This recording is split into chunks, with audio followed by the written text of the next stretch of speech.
Avez-vous déjà postulé à une entreprise? Peu importe ce que vous faites, peu importe combien vous essayez, vous ne semblez pas pouvoir passer, vous ne semblez pas pouvoir obtenir un entretien de base et vous ne pouvez certainement pas être embauché. Mais le pire serait que votre ancien employeur, que vous avez quitté en bons termes et pour lequel vous êtes parfaitement qualifié, ne vous accorde même pas un moment de leur journée. En bref, vous avez été mis sur liste noire. Malheureusement, ce n'est pas une hallucination, mais bien une réalité. Et des entreprises comme Meta ont confirmé qu'elles conservent effectivement une liste de blocage. Dans cette vidéo, j'expliquerai ce que cela signifie, comment déterminer si vous êtes concerné et ce que vous pouvez faire à ce sujet. Mais avant d'entrer dans le vif du sujet, si vous en avez assez d'être à la merci des employeurs qui semblent détenir tous les atouts, il est crucial que vous commenciez le processus de reprise de contrôle sur votre carrière. Certains ont demandé comment je procède réellement pour faire cela. Eh bien, vous avez de la chance car j'ai créé un webinaire gratuit qui vous guide exactement sur ce que vous devez faire. Si vous souhaitez faciliter votre prochaine recherche d'emploi et réaliser votre plein potentiel de carrière, n'hésitez pas à le consulter. Je mettrai un lien dans les commentaires. Il y a eu récemment une révélation sur Business Insider où certains anciens employés de Meta ont découvert à leurs dépens qu'ils étaient effectivement bloqués pour être réembauchés. En d'autres termes, ils sont sur une liste de non-embauche et c'est vraiment intéressant de voir comment ils l'ont découvert. Je veux parcourir l'article avec vous et ensuite vous donner mon point de vue sur la question. Est-ce que d'autres employeurs font aussi cela? Alors, allons vérifier l'article et le décomposer. Voici donc l'article sur Business Insider. Il dit qu'un Meta conserve des listes de blocage d'anciens employés et même l'aide d'un vice-président ne peut pas vous en sortir. J'en avais effectivement entendu parler auparavant et je n'étais pas tout à fait sûr que c'était vrai, mais il s'avère que mes soupçons étaient corrects.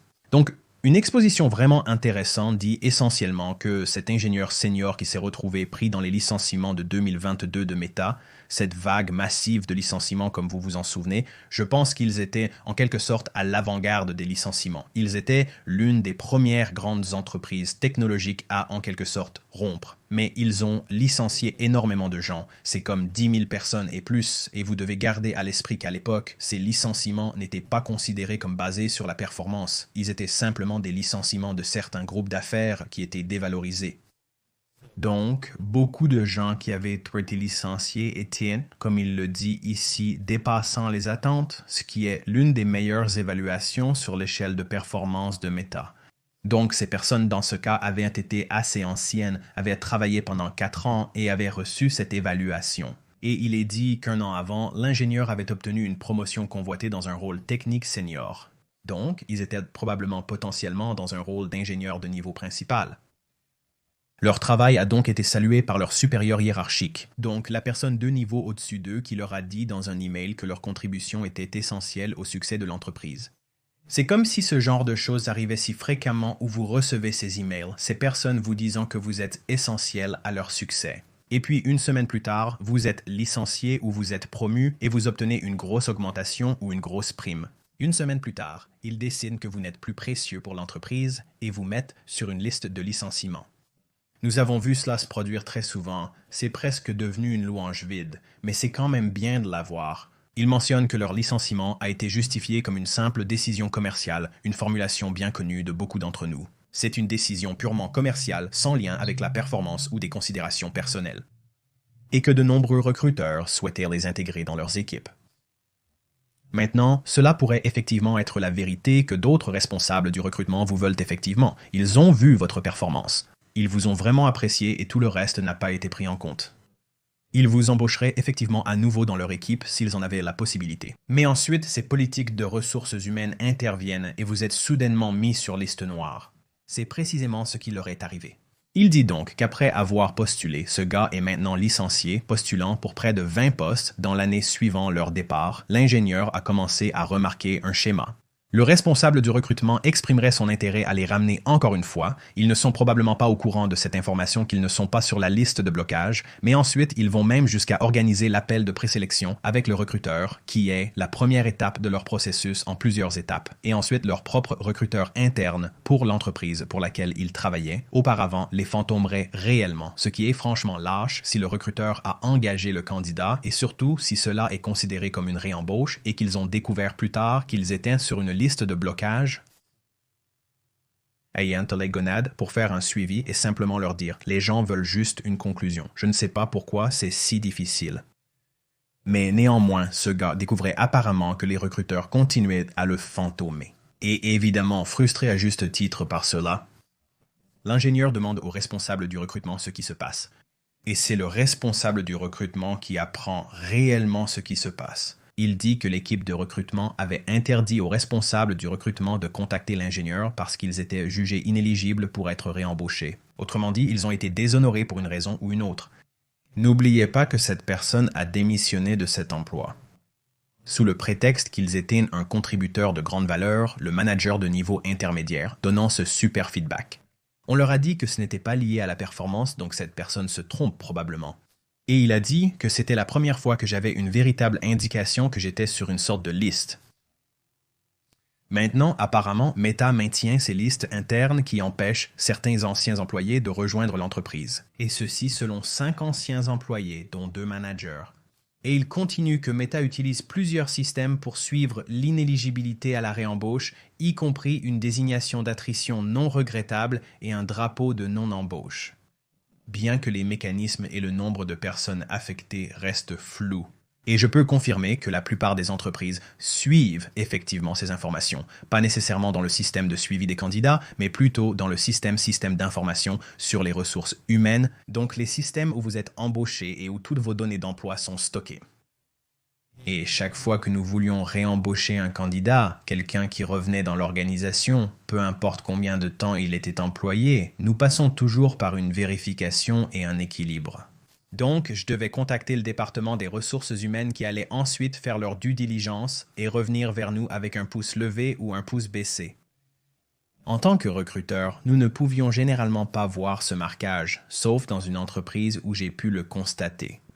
Mais néanmoins, ce qui se passe ici est relativement courant dans l'industrie. Il dit que bien que le Business Insider n'ait pas pu fournir une liste complète, nous avons pu montrer que les managers rencontrèrent des obstacles systématiques lorsqu'ils essayaient d'embaucher certains, de réembaucher certains employés. Alors que les entreprises technologiques poursuivent agressivement l'efficacité, le nouveau mot à la mode, elles interprètent cela comme l'introduction de l'intelligence artificielle suivie du licenciement d'un grand nombre de personnes, tout en affirmant que ce n'est pas basé sur la performance. Meta a finalement inversé sa position et annoncé que les futurs licenciements seraient basés sur la performance. Non seulement vous ne pouvez pas réintégrer Meta, mais vous avez maintenant cette lettre écarlate montrant à tous que si vous avez été licencié de Meta l'année dernière, vous êtes un mauvais performeur qui n'a pas contribué et qui ne sera pas réembauché. Et je veux dire, il ne peut pas ne pas y avoir un certain niveau de partialité de la part des responsables du recrutement dans la Silicon Valley qui regardent les gens de Meta sous cet angle. Et ce n'est évidemment pas très juste pour quelqu'un qui essaie simplement de retourner au travail. Et dans beaucoup de cas, cela aurait pu être un bon performeur, mais pour une raison quelconque, il a juste continué. Le mauvais côté des systèmes de réembauche de Meta, vous savez. C'est pour les employés espérant retourner dans ces domaines technologiques, ces restrictions de réembauche créent une barrière invisible dans un marché du travail déjà compétitif, ce qui est absolument vrai. Fait intéressant, vous ne pouvez pas vérifier si vous êtes sur cette liste en appelant votre entreprise, car ils ne vous le divulgueront jamais. Chez Meta, les gens découvrent souvent qu'ils peuvent postuler pour un poste, être rejetés à plusieurs reprises, sans savoir pourquoi, et en être frustrés, ce qui est probablement le cas de la plupart des candidats. Et vous ne pourrez jamais vraiment faire le lien que vous étiez sur une liste de non-embauche. Mais d'autres personnes découvrent qu'elles avaient soit une agence de chasseurs de tête tiers, comme un recruteur, les contactant pour ce poste. Il les engage dessus. Le recruteur est excité parce que vous avez un bon profil, vous avez une bonne expérience, ils vont soumettre votre candidature à l'entreprise. Et puis l'entreprise examine la candidature, le candidat que le tiers a soumis, et revient ensuite vers eux en disant « Oui, en fait, nous ne pouvons pas embaucher celui-ci. Celui-ci est sur une liste de non-embauche. » Maintenant, le tiers doit informer le candidat qu'il ne peut malheureusement pas passer à l'étape suivante. Vous êtes sur leur liste de non-embauche. C'est ainsi que de nombreux employés de Meta l'ont découvert grâce à leurs sous-traitants tiers. Alors maintenant, vous êtes là à vous gratter la tête en vous demandant « Eh bien, qu'est-ce que j'ai fait? Quelle politique de lieu de travail ai-je enfreinte? » Dans de nombreux cas, vous n'avez rien fait de mal, mais il existe des moyens sûrs de se retrouver sur cette liste. Et cela inclut la violation des politiques de lieu de travail, le vol d'informations confidentielles. Vous êtes probablement pas en mesure d'être éligible pour être réembauché si vous êtes un sous-performeur. Mais dans ce cas, et dans certains de ces cas où ce n'était pas clair, les managers avaient apparemment une large discrétion pour ajouter des noms à cette liste sans problème de performance documenté. Donc, ce que cela signifie, c'est que si vous avez énervé votre employeur, vous avez énervé votre manager, le manager ne vous aimait pas pour une raison quelconque ou peut-être même potentiellement un autre manager non lié, il pouvait apparemment vous mettre sur cette liste sans que vous le sachiez ou sans avoir un suivi documenté et cela devient essentiellement une vérité absolue. Cela dit, si un manager ne vous aimait pas, il n'était pas difficile de mettre quelqu'un sur cette liste. Et cela vient d'un ancien manager. Et bien sûr, le porte-parole officiel, la personne en charge des relations publiques pour Meta, dit qu'il y a des critères clairs pour être marqué comme inéligible à la réembauche, mais cela ne semble pas être le cas. Et ils disent que certains de ces critères seraient au moment de la séparation, la raison de la séparation. Donc, si vous quittez votre emploi, vous renversez le pot de fleurs, vous dites merde à tout le monde et vous sortez sans préavis, ce qui est un peu la chose populaire avec le fait de quitter son travail en colère et tout ce que nous avons vu ces dernières années, vous savez, ces tendances que nous avons observées ces dernières années. Vous risquez d'être placé sur une liste de non-embauche et interdit de façon permanente. Même si le manager à qui vous avez fait ça et toutes les personnes associées ont également quitté l'entreprise. Si vous regardez en arrière et réalisez que plus personne ne travaille là-bas, vous pourriez penser pouvoir y retourner discrètement. Non, impossible parce qu'ils vous auront, en quelque sorte. C'est comme tatoué dans votre dossier d'emploi et cela vous suivra pratiquement de manière permanente. Donc, violation de la politique, performance insuffisante, démission forcée pourrait potentiellement vous mettre sur la liste, même si vous avez tout fait correctement, potentiellement une séparation volontaire en fonction des circonstances, puis cela avec les dernières évaluations avant la séparation et tout autre signal de performance. Donc, ce sont des choses évidentes, mais encore une fois, ces managers disent qu'ils peuvent simplement remplir un formulaire et ils peuvent mettre. Les gens n'aiment pas être confrontés à de vrais problèmes. Ils peuvent vous en vouloir et vous faire payer pour cela. Il suffirait donc de quelques minutes pour que quelqu'un soit marqué comme non regrettable. Et le manager recevrait un email lui demandant si le turnover était une attrition non regrettable. En d'autres termes, voulait-il que la personne démissionne ou n'était-il pas heureux de la démission de la personne parce qu'elle laissait un vide dans leur équipe et qu'ils auraient en fait aimé garder la personne? Contrarier votre manager peut avoir des conséquences folles, comme être mis sur liste noire. En pratique, lorsque les gens figurent sur cette liste de non-embauche et qu'ils sont en contact avec le recruteur, la communication est généralement très fluide. Ils sont enthousiastes à propos de votre candidature, c'est cohérent. Et puis, une fois que vous interagissez avec l'entreprise à un niveau plus profond, soudainement, les choses commencent à ralentir considérablement. Et vous commencez à vous demander, les lacunes de communication commencent à devenir plus longues. Vous commencez à obtenir des réponses plus vagues. Avant même de vous en rendre compte, vous recevez une lettre de rejet sans raison apparente, vous laissant perplexe puisque vous n'avez rien fait de mal. C'est ainsi qu'ils le géreraient, souvent parce qu'ils sont marqués comme inéligibles à être réembauchés. Donc, c'est évidemment le scénario lorsque vous avez eu une relation précédente avec l'entreprise, dans ce cas Meta, mais je soupçonne qu'il y a d'autres entreprises qui ont également des politiques similaires. Je connais aussi une autre entreprise dans le secteur des technologies. Mais que se passe-t-il si vous postulez pour un emploi et que vous ne connaissez personne dans l'entreprise? Pouvez-vous aussi être mis sur liste noire? En somme, la réponse est oui, vous pouvez l'être, mais c'est un peu plus ambigu que cela. Et généralement, c'est si vous postulez pour le même emploi encore et encore, ou si vous postulez pour toutes sortes d'emplois différents dans l'entreprise et que vous avez peut-être 30 ou 40 candidatures différentes. Ce n'est pas un refus formel d'embauche, mais c'est plutôt une chose informelle où les équipes de recrutement verront votre activité de candidature ou votre historique, et ils seront un peu biaisés contre cela. Parfois, les recruteurs interviennent et disent que ce candidat a postulé à de nombreux postes sans qu'aucun autre recruteur ne lui donne sa chance. Ou peut-être qu'ils ont passé des entretiens avec d'autres entreprises comme Amazon. Nous avions l'habitude de voir que si vous passiez par des boucles avec d'autres équipes de recrutement et que vous n'étiez pas réussi, nous le verrions et un statut de disposition serait attribué et il serait souvent accompagné d'une période de recyclage. Et ce qu'ils entendent par recyclage, c'est que vous pouvez vous recycler en tant que candidat pour un rôle différent après une certaine période de temps. Dans la plupart des cas, si c'était une compétence technique ou une compétence que vous n'aviez pas, disons que vous avez passé l'écran technique et que vous n'avez tout simplement pas bien réussi dans votre codage ou quoi que ce soit, vous pourriez recycler après 6 mois. Donc, en théorie, vous pourriez aller pratiquer votre codage, puis revenir 6 mois plus tard et passer une autre boucle sans que cela ne vous soit reproché si vous avez été éliminé du processus d'entretien parce que vous n'avez pas réussi ce qu'ils appellent les principes de leadership. Donc, pensez à l'entretien basé sur le comportement, les principes de leadership. Alors, il n'y avait souvent pas de recyclage pour vous, donc vous étiez essentiellement banni de l'organisation de façon permanente à cause de ce statut. Et donc ce serait un cas où quelqu'un pourrait effectivement être mis sur une liste noire, même s'il ne travaillait pas auparavant dans l'entreprise. Et encore une fois, si vous postulez pour un emploi après un autre, il y a un biais qui se manifeste soit de la part du recruteur, soit de la part du responsable du recrutement ou de l'équipe de recrutement, qui dit que si ce gars a été continuellement rejeté par d'autres équipes ou n'a pas été considéré par d'autres équipes, qu'est-ce qui ne va pas avec eux? Pourquoi n'ont-ils pas réussi à passer? Il y avait un gars et je me souviens qu'il avait, et ce n'était pas pour mon rôle, mais je pouvais voir l'activité à l'arrière de notre système de suivi des candidatures et il avait postulé pour quelque chose comme 150 emplois différents sur une période d'environ 2 ans et il avait passé quelques boucles de processus d'entretien et n'avait pas réussi et il y avait beaucoup de notes à son sujet. Mais la réaction était: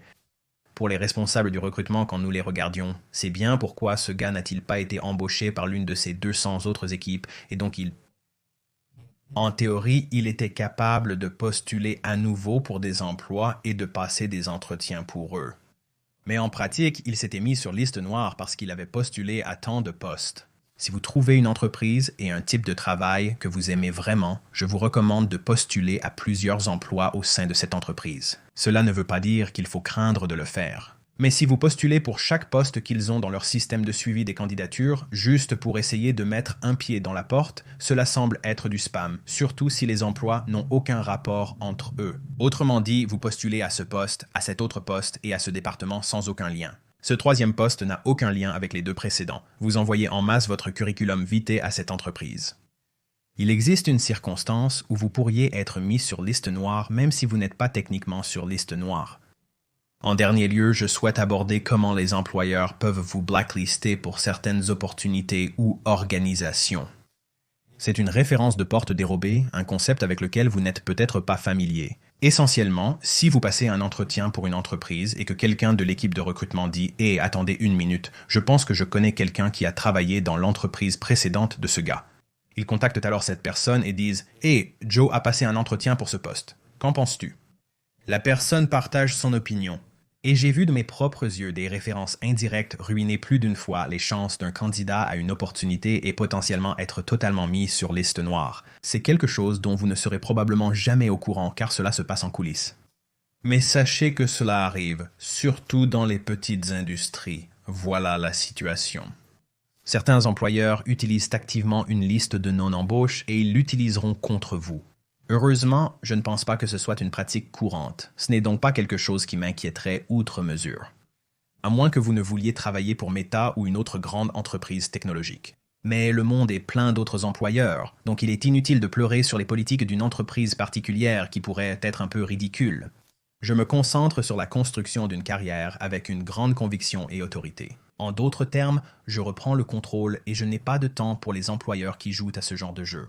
Si cela vous intéresse, visitez mon site web lifeafterlayoff.com qui vous expliquera exactement comment procéder. Quoi qu'il en soit, j'ai trouvé cet article intéressant. Si vous avez trouvé de la valeur dans cette vidéo, j'apprécierais un pouce en l'air et peut-être que vous pourriez appuyer sur le bouton d'abonnement pour aider à soutenir la chaîne. Je vous remercie de votre visionnage. On se voit dans la prochaine.